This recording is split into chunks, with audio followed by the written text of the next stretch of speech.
Hi guys, sorry about the artificial lighting. It's just I've had like literally the busiest day. I had to go to Kuma because I had to get a recall done on my car. The side airbag was faulty because like with Subaru, some of them have been exploding and nails have been popping out of them. So had to get that done. Then I got my green peas and I had to do the hazard perception test, and that was kind of very stressful because, you know, it was an easy test but you get worried that you're not going to pass. But then I got my green peas, had to spend 140 bucks to get all that done, and then we had to wait in Kuma for like a couple of hours, so we did a lot of shopping and we're just walking around and getting different things. And then, you know, I got home and then I'm gonna go out tonight, and some friends are moving back to Jindabyne and we're gonna help them unload their truck and have some fun with that. It's stressful, so it's getting dark and I'm only just at the moment getting to filming this video. I want to show you guys too, when I was in Kuma I got this really cool thing.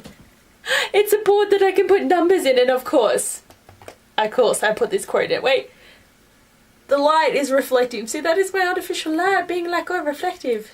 But I'm obsessed with this because I thought I could really use this in like Instagram for photos because it's quite cool. And if you want one, they're only $15 from the Reject shop, which is an Australian shop, but like, I'm obsessed with it. But I just had to put this quote in because like it's my favorite quote of like all time. But anyway, let's get into the video. So today's top 5 Tuesday is going to be the top 5 books that took forever to get into. So these are the books that you start them, but like the first 100 pages, they're just going nowhere. Like nothing is literally happening and you're just waiting for the book to start, and you're getting to the point where you're like, should I DNF this or should I not? And then it just hits you and the book is amazing, or it doesn't get any better and you kind of keep pushing through. But these are the 5 books that I found so difficult at the start. Just kept going on and on and on. You have to keep reading, and then it finally got good, and just I'm excited. So number 5 on my list is A Darker Shade of Magic by V.E. Schwab. This is on the bottom of the list because this book took forever to get into and it never got any better for me. Cause like it starts in a very odd way. I felt like I didn't really know what was happening. Then the story started to make sense, but then more characters came in and more stuff was going on. It was just very confusing. The second book blended and flowed in the same way that this book did, and I just wasn't a fan. Like, I'm so annoyed that I didn't like this book, and it makes me really upset. But you know, it's just one of those books that it just took forever, and so many people do say that it takes like 100 or so pages for this book to get good. So I kept reading to page 100 and then nothing changed. Like literally nothing changed. Okay, number 4 on my list is Strange to Dreamer by Laini Taylor. Like, I always hoped that I would like this book when I started reading it, and I loved it, but as I started it was a bit odd, getting some kind of like weird snippets of stuff that happens, and then you're going back and you're getting a lot of information about why everything is the way it is, and you just keep getting like info dumped, and it's a very confusing setting and world. And like, so for like the first like, I don't know, like 10 chapters I'm reading this book and I'm like, what is actually going on? Like, it just took forever for it to actually start becoming plot and not just telling me what's happening. And once it got past that point, it still did do that, but there was finally a story and characters that I could attach myself to and get really behind and get really excited. But this book too, like, it just took me forever to read. Like, reading like 100 pages felt like it took 3 hours, and normally that would be like an hour and a half of reading. So it was just one of those books that took like a very long time to get through, but once I did, I loved it. So hopefully Muse of Nightmares is easier to get through. Number 3 on my list is The Night Circus by Erin Morgenstern. I'm like, I know this is my favorite book and it's on this list. The Night Circus started out really weird because I didn't know what was happening. Like, honestly, again, the only thing you get is the circus arrives without warning. It's simply there when yesterday it wasn't. And I'm like, I don't know what this book is about. Like, this book actually has a synopsis, and I'm reading the synopsis like, that's what the book's about? Like, you know, like if I knew the synopsis, I would have actually understood what was going on. So that's partially the reason why for the first like 50 pages I'm reading this book like, oh, what's happening? And as the plot starts to thicken and you have to start thinking about things a lot more, it's just like, oh, I get what's going on. But I think definitely this book did take a while to get into, and it was very confusing for a lot of it, but then it got so good, became a favorite. And again, I'm really excited to reread this at some point, but like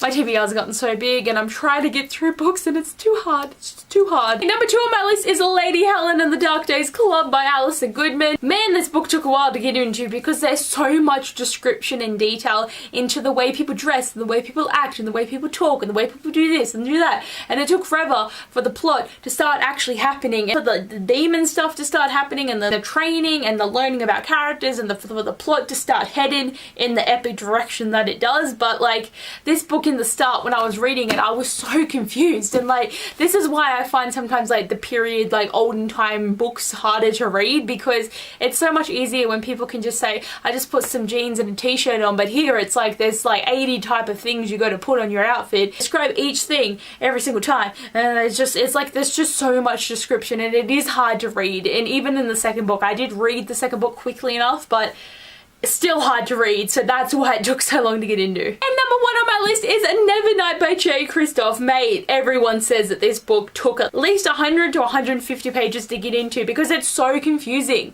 It doesn't get good until you actually get to the assassin school, and I didn't even know what was going on, like, for the first part of the book, because, like, you know, they're not really calling the characters by their names, and they're just all these people are happening, and later on you figure out who everyone is, but, like, that kind of storytelling confuses the actual heck out of me. I'm reading it and I'm like, what's happening? But once it clicks, it effing clicks. This book was amazing, and then again, it made it so much easier when I read God's Grave to know what was going on. And the third book is coming out this year, and I can't believe it. Like, shit is about to get real.